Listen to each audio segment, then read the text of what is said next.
Hey guys, in this video, I'll show you how to connect TikTok Ads Manager to Shopify.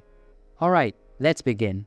First of all, open any type of preferred browser on your PC and search for shopify.com. After that, sign into your account and you will be redirected to the home page.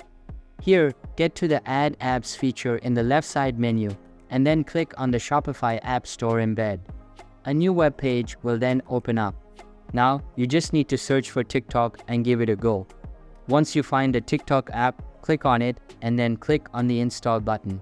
Once done, you will have the option to add your TikTok business account.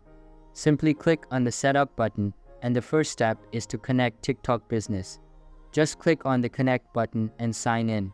After signing in, click on the Connect button again and it will get connected. Similarly, follow the same steps to connect each and every account you want to link. Once you have connected all your accounts, enter the required information and click on the Finish button.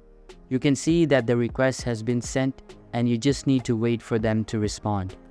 Once you receive confirmation, you're good to go. So that's basically how you can connect TikTok Ads Manager to Shopify. And that's it for this video. If you find this helpful, consider subscribing and giving this a big thumbs up. Thanks.